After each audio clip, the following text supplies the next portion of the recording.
Morning बच्चों, मैं श्रीमती ऋतु Arora class 11th में सिविक्स की क्लास में आप सभी का स्वागत करती हूँ। पिछले कुछ वीडियोस से हम खंड का तीसरा चैप्टर चुनाव और प्रतिनिधित्व का अध्ययन कर रहे हैं। इस चैप्टर में हमने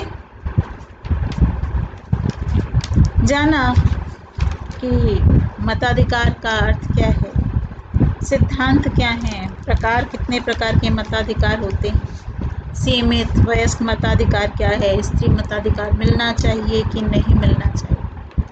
तत्पश्चात हमने प्रतिनिधित्व का अर्थ, परिभाषा, प्रकार, सिद्धांत इसके बारे में अध्ययन किया। विभिन्न प्रणालियाँ कौन कौन सी हैं, सिद्धांत कौन कौन से हैं, इसका अध्ययन अब हम कर चुके हैं। अब हम आज पढ़ेंगे आदर्श प्रतिनिधित्व प्रणाली की विशेषता। इतनी सारी प्रणालियां हैं तो हमें किसको अपनाना चाहिए, या कोई नई प्रणाली अपनानी चाहिए, या आदर्श निर्वाचन में क्या होना चाहिए, आदर्श प्रतिनिधित्व प्रणाली में क्या होना चाहिए। तो सबसे पहले हम वही जानेंगे कि आदर्श निर्वाचन या प्रतिनिधित्व प्रणाली की विशेषताएं क्या हैं। निर्वाचन में आदर्श प्रतिनिधित्व प्रणाली की प्रमुख विशेषताओं में सबसे पहली विशेषता होनी चाहिए, किसी भी देश में वयस्क मताधिकार प्राप्त होना चाहिए। अर्थात उस देश में 18 वर्ष या जो भी उस देश में वयस्कता की आयु है, भारत में चूंकि 18 वर्ष है, इस हम 18 वर्ष लेकर के अध्ययन कर रहे हैं। 18 वर्ष या उससे अधिक वर्ष की आयु प्राप्त करने वाले सभी स्वस्थ मस्तिष्क के नागरिकों को बिना किसी भेदभाव के मत प्रदान करने का समान रूप से अवसर प्रदान किया जाना चाहिए। ये एक आदर्श प्रतिनिधित्व प्रणाली की सर्व प्रमुख विशेषता है कि किसी भी वयस्क व्यक्ति को, और वयस्कता की उम्र भारत में 18 वर्ष है, किसी भी वयस्क नागरिक को जो एक स्वस्थ मस्तिष्क का है, पागल दिवालिये की हम बात नहीं कर रहे हैं बच्चों, हम स्वस्थ मस्तिष्क वाले व्यक्ति को मतदान का अधिकार प्राप्त होना चाहिए। दूसरा, धर्मनिरपेक्षता। निर्वाचन में या प्रतिनिधित्व में धर्म, लिंग, रंग, जाति किसी भी आधार पर भेदभाव नहीं किया जाना चाहिए। तीसरा, प्रत्यक्ष निर्वाचन व गुप्त मतदान। प्रतिनिधि या मतदाताओं के बीच सीधा संपर्क करने के लिए हमें प्रत्यक्ष रूप से निर्वाचन करना चाहिए और मतदान को पूरी तरीके से गुप्त होना चाहिए। बच्चों, आज हमारे देश में ऐसा ही है। हम लोग जाते हैं, आपके मम्मी पापा जो भी 18 वर्ष की आयु हो चुकी है, वे व्यक्ति जाते हैं और मतदान करते हैं, यानी हम प्रत्यक्ष रूप से निर्वाचन में भाग ले रहे हैं। और गुप्त मतदान मतलब हम किसी को नहीं बता रहे हैं, हमें पता नहीं चल रहा है कि हम किसको मत दे रहे हैं, वो गुप्त है, वो छिपा हुआ है। उसके पीछे हम जिस भी व्यक्ति को देना चाहें, हम उस व्यक्ति को अपना मत दे सकते हैं। उस पर कोई किसी तरीके की मेरी आज़ादी को छीनने का प्रयास नहीं कर सकता। चौथा, निर्वाचन में शीघ्रता। आदर्श निर्वाचन, आदर्श प्रतिनिधित्व के लिए एक निर्वाचन के बाद दूसरा निर्वाचन करने में अधिक समय नहीं लेना चाहिए। आनुपातिक प्रतिनिधित्व। आदर्श प्रतिनिधित्व प्रणाली वह है जिसमें सभी वर्गों को उनकी संख्या के अनुसार प्रतिनिधित्व प्राप्त हो, जिससे अल्पसंख्यकों को भी उनकी संख्या के अनुपात में प्रतिनिधित्व मिल सके। विशेषाधिकारों की समाप्ति। प्रतिनिधियों का चुनाव करते समय किसी वर्ग विशेष के प्रतिनिधियों को प्राथमिकता न देकर के सभी वर्गों को समान रूप से मतदान करने का अवसर प्राप्त होना चाहिए। निष्पक्ष मतगणना होनी चाहिए, यानी जब मतों की गणना हो, जब चुनाव हो गया बच्चों, उसके बाद गणना होती है कि किसको कितने वोट मिले, तो उसे हम कहते हैं मतगणना। तो निर्वाचन का परिणाम घोषित करते समय मतों की गणना निष्पक्ष, बिना किसी पक्ष के, बिना किसी भेदभाव के होनी चाहिए और मतों का सदुपयोग होना चाहिए। प्रतिनिधित्व निष्पक्ष भाव से तभी किया जा सकता है जब सभी मतदाता किसी लालच में न पड़ करके कुशल, योग्य एवं विद्वान प्रतिनिधियों का ही चुनाव करें और किसी मत को व्यर्थ में न जाने दें।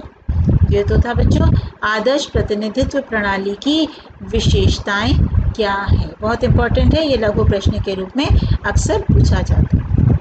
अब हम लोग पढ़ेंगे भारत में चुनाव व्यवस्था। भारत में चुनाव के लिए विशेष व्यवस्था को अपनाया गया है, जिसका उल्लेख हमारे संविधान में भी किया गया। आम चुनाव के लिए पूरे देश को 543 निर्वाचन क्षेत्रों में बांटा जाता है। 543 निर्वाचन क्षेत्रों में बांट दिया गया है। प्रत्येक निर्वाचन क्षेत्र से एक प्रतिनिधि चुना जाता है और उस निर्वाचन क्षेत्र से जिस प्रत्याशी को सबसे अधिक वोट मिलते हैं उसे निर्वाचित घोषित कर दिया जाता है। इस व्यवस्था में जिस प्रत्याशी को अन्य सभी प्रत्याशियों से अधिक वोट मिले हैं उसे ही निर्वाचित घोषित कर दिया जाता है। जैसा कि हम बच्चों पहले पढ़ चुके हैं, यानी बहुमत प्रणाली है। जिसको बहुमत मिले, ज़्यादा बहुमत होता है, ज़्यादा मत मिले उसे ही निर्वाचित घोषित कर दिया जाता है। तो इस व्यवस्था में जिस प्रत्याशी को अन्य सभी प्रत्याशियों से अधिक वोट मिलते हैं उसे ही निर्वाचित घोषित कर दिया जाता है। विजयी प्रत्याशी के लिए यह आवश्यक नहीं है कि उससे कुल मतों का बहुमत प्राप्त हो। इस विधि को जो सबसे आगे वही जीते, जो सबसे आगे पहुंच जाएगा, जिसको सबसे ज़्यादा वोट मिल जाएंगे वही आगे बढ़ेगा, यानी first pass the post system के नाम से भी संबोधित किया जाता है। जो सबसे आगे वही जीते, या इंग्लिश में क्या कहते हैं बच्चों, first pass the post system के नाम से भी संबोधित किया जाता है। चुनावी दौड़ में जो प्रत्याशी अन्य प्रत्याशियों के मुकाबले सबसे आगे निकल जाता है वही विजयी होता है। इसे बहुवादी व्यवस्था भी कहते हैं। भारत का संविधान भी इसी विधि को स्वीकार करता है। भारत जैसे विशाल देश में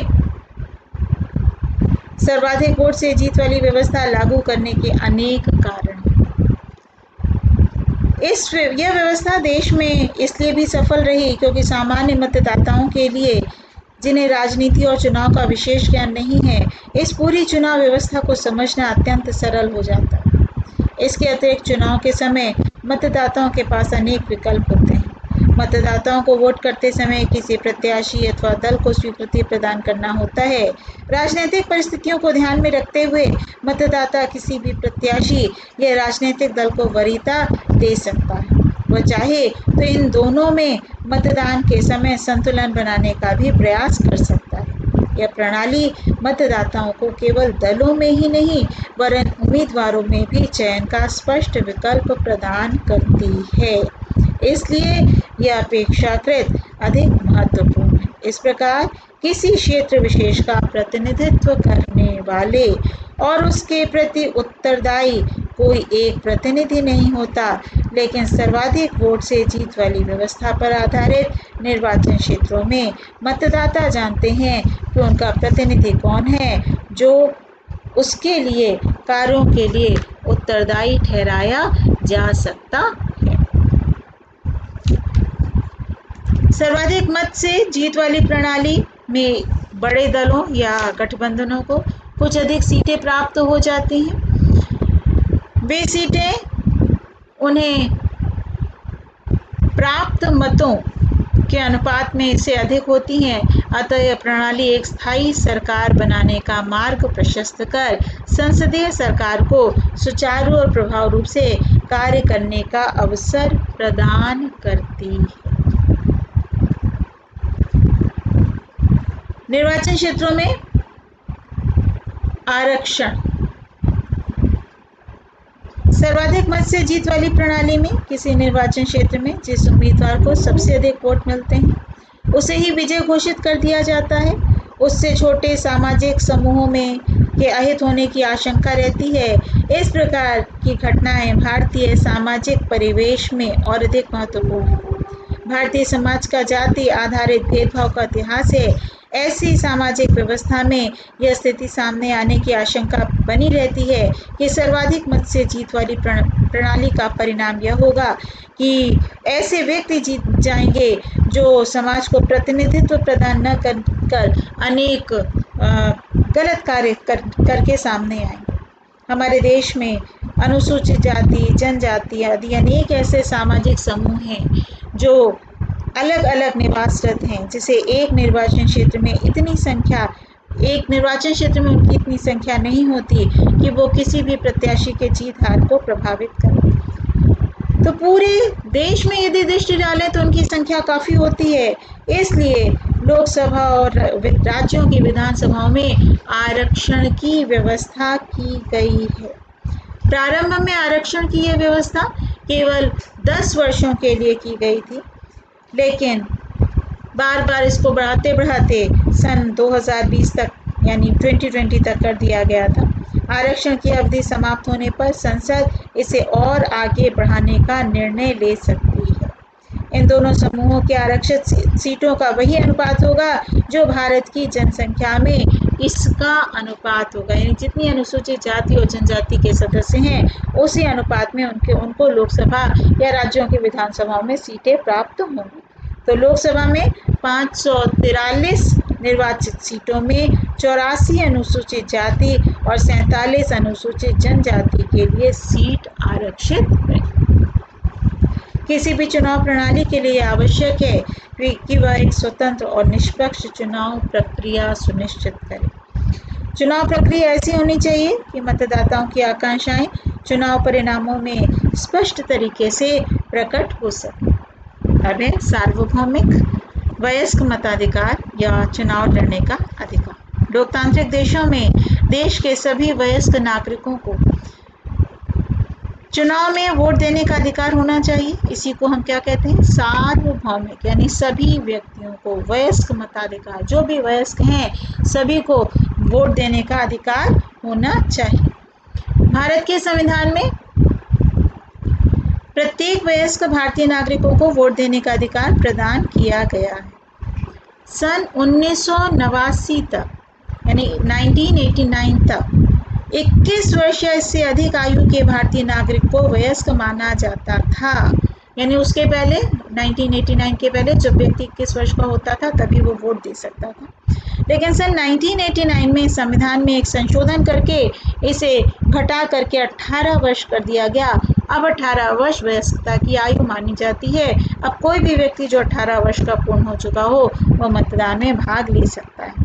सभी नागरिकों को चुनाव में प्रत्याशी के रूप में भाग लेने और जनता के प्रतिनिधि होने का भी अधिकार प्राप्त है, लेकिन विभिन्न पदों पर चुनाव लड़ने की न्यूनतम आयु अर्हता भिन्न भिन्न है। जैसे लोकसभा और विधानसभा में खड़े होने के लिए उम्मीदवार को कम से कम 25 वर्ष होना चाहिए। कुछ और प्रकार के भी प्रतिबंध हैं, जैसे कानूनी प्रतिबंध है कि यदि किसी व्यक्ति को किसी अपराध के लिए 2 से अधिक वर्षों के लिए जेल हुई हो तो वो चुनाव लड़ने योग्य नहीं है। तो इस प्रकार हमारे देश में वयस्क मताधिकार, सार्वभौमिक वयस्क मताधिकार को अपनाया गया है ताकि सभी भारतीय चुनाव व्यवस्था में पूर्ण रूप से भाग ले सके। आज के चैप्टर से संबंधित महत्वपूर्ण प्रश्न। पहला, आदर्श प्रतिनिधित्व प्रणाली की प्रमुख विशेषताएं बताइए। दूसरा, निर्वाचन क्षेत्र में आरक्षण की आवश्यकता क्यों महसूस की गई। तीसरा, प्रारंभ में आरक्षण की व्यवस्था कितने वर्षों के लिए की गई। चौथा, भारत में वयस्कता की उम्र कब व क्या निर्धारित की गई। और आखिरी है, आम चुनावों के लिए पूरे देश को कितने निर्वाचित क्षेत्रों में बांटा जाता। आज के लिए बच्चों इतना ही। नेक्स्ट वीडियो में हम नेक्स्ट लेक्चर में पढ़ेंगे स्वतंत्र निर्वाचन आयोग, यानी निर्वाचन आयोग का गठन कैसे होता है, उसके कार्य क्या हैं, किस प्रकार वो चुनाव का कार्य कराता है, भारत में निर्वाचन की प्रक्रिया क्या है, ये हम नेक्स्ट वीडियो में पढ़ेंगे। आज के लिए बच्चों इतना ही। Thank you. सभी बच्चे वीडियो को लाइक शेयर ज़रूर कर लीजिए और सब्सक्राइब कीजिए ताकि आपको मेरे सभी वीडियोस आसानी से मिलते रहें। थैंक यू बच्चों।